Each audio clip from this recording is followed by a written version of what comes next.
Spencer, our regular Friday catch-up, I'm just trying to change the words to hopefully change the fortunes. Just quickly in summary, though, how have you found the last week? So, no, it's been a bit of a tough one.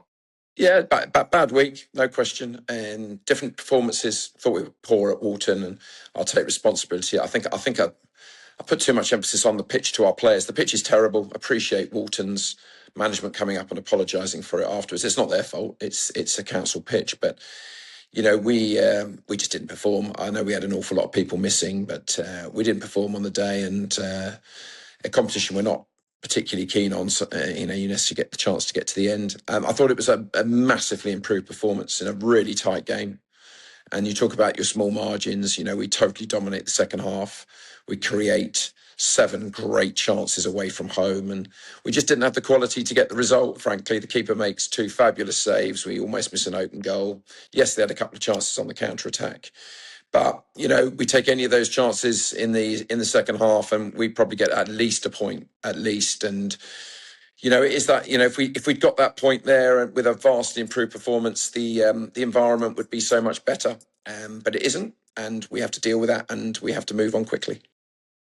So before we look ahead then to Saturday's game, I just want to comment on the fact that 95% of the fans have been great and supportive and understanding, but there are that kind of 5% that have raised some concerns regarding the performances, the inconsistency, Ben Greenwood getting sold to Gosport, for example. What do you want to say to that kind of 5%? It's football. Fans are entitled to their opinion. They pay their hard-earned money. There'll always be, I don't think it's even 5%, it's the 2%. It's normally the same 2%. We'll always have a go. 10 days ago, we just beat Dorking, got 7 points out of 12 against full-time sides. I appreciate some of it's personal on me. As I said, they're entitled to their views. It's not nice.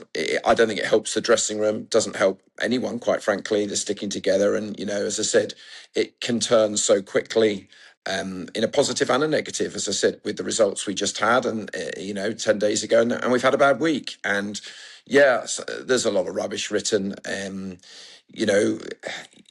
I try and be very open. We have these conversations. We had a forum that was very well accepted at the time, and now the same people who thought it was very well accepted and understood where we are, that we're one of the lowest budgets, if not, but right at the bottom budget in the league. And they say they understand that, and they understand that we must try and move forward. Yet when it happens, what I say could happen, they're the first to say, "Oh, that was a load of rubbish from Spencer and the club," and and get him out and do this and do the other. It's it is what it is. As I said, I have to deal with it. I'd rather it's on me than the players. We've had terrible luck this year. We know where we are. We know what we're trying to achieve. It's very frustrating. We've had a fabulous 10 years. We've been pretty successful in this division for the last 2 years. Is it 2-3 years? And this is the first time we've had a real battle, and it is a real battle. And all the things that are going on around us, with the league improving and injuries and underperforming as well, and bad decisions by me and others, and players not performing. It's a real challenge to stay in this division, but having a go, just stating the obvious, when we know where we are financially and the battles we have, the club, it's well known, and I'm sure they'll say more. They're desperately trying to bring in more money, whether that's investors, sales, everything. No one's sitting on their laurels. And if somebody wants to give me even a competitive budget at this level, but I'm very proud of what I've achieved at this club, keeping it where it is, getting it to where it is on, quite frankly, numbers that would blow people's minds away. We have a lot of loans for those reasons, and we pick in players. And as I said, 10 days ago, everyone was bouncing, but the usual suspects are always going to have a go. I think some of them it's personal, and, understand sometimes with the relationship. And that's football. Managers, when they don't win games, get grief. That's the way it is. I'd rather it's on me than on players. But as I said, I'm so grateful to the 98% of genuine fans that understand where we are. And on Tuesday, we put in a hell of a shift and just weren't quite good enough on the day. And they back us, and they understand what it is, and they understand football. And we've had, as I said, a fabulous decade. As a football club, we're in a brilliant place. But it's not enjoyable at the moment. I'm not going to hide behind that. It's not enjoyable at all, and it's not nice. And some of the rubbish that's written is difficult. You asked about Ben Greenwood. Ben Greenwood, grateful that he came back on Saturday. But he's fighting to play at step 3, and in Toby Bauer we have a fabulous player that the reality is I decided is better for us this season. And the reality is Ben wants a 40-game season, and he's fighting for his place at step 3, and we've put a buyback clause on it. So we still think he's got a future for us in the future. He's a local lad, and I know he's got his local supporters, and that will be more vocal. But he struggled on Saturday. I don't want to be harsh, but he struggled. And we knew Ben was going to be back this week, and I knew that I was going to play 4 more out-and-out defenders against Slough away on a Tuesday night against their pace. So it was a decision that also balances the books, keeps us, we're always behind on the budget, as in financially. We can't afford what we've got. Look at our attendances compared to 90% of other clubs. And it's a real tight battle, and I have to make those decisions. But I'm grateful to Ben.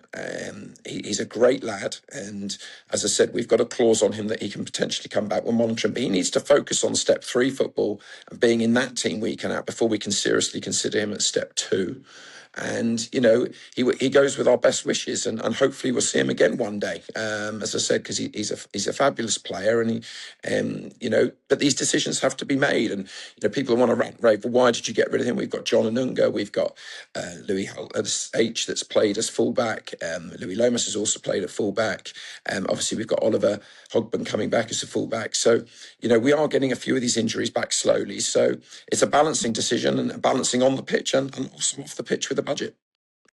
You mentioned it there. We've been quite unlucky this year in terms of injuries. So looking ahead towards Saturday then against Enfield Town, where are we at in terms of injuries? I know you mentioned there Ollie Hobden and Toby Bauer, but where are we at with the likes of Teddy Tarberton? And on top of that as well, I'm conscious that Dom and Billy both struggled towards the end of the Slough game. So where are we at with those? Yeah, look, it's the time of the year. The temperatures obviously take a plummet, which doesn't help. But the reality, the good news is that both Toby and Ollie from Charlton trained on Wednesday night, and Teddy also trained from QPR. So all 3, fingers crossed, as long as they get through their pro club protocols, will be available at some point tomorrow, which is great. Billy didn't train, but we're managing him. The same with Dom, with this massive fixtures that we're playing at the moment, Saturday, Tuesday. It's difficult, and we'll make decisions because we've got 2 monstrous games coming up. Saturday, Tuesday again. So we're getting better. We're not quite there. We've got Class who played 45 on Tuesday.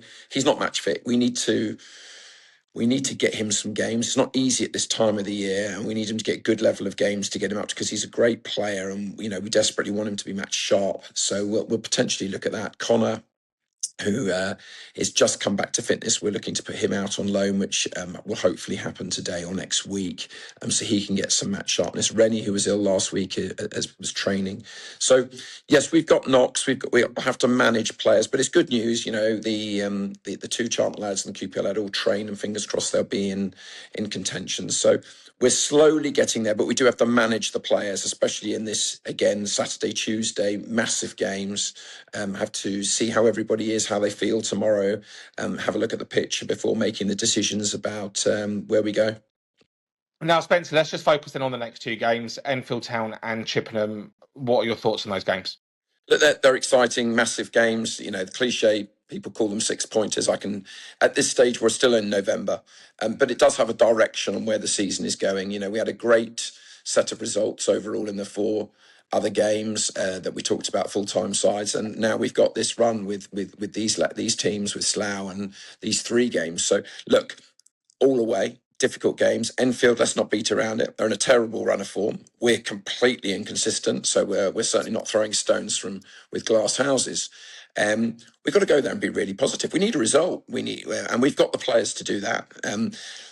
Not going to hide behind the fact that they are also erratic. They've been missing 5, 6 players, international duties, suspensions, cut heads, and we're aware that they're all going to be back tomorrow pretty much. So it's going to be another massively tough, exciting game, but we're going to be full of positivity. We know that we can perform. We also know that on their day they had a great result at home to Ebbsfleet only a couple of games ago. So it's that typical, really tough, difficult game, but exciting. And we've got to focus on winning, being blunt in their form and pressure that both teams are under. And it's an exciting game. I'd rather be in mid-table or higher, of course.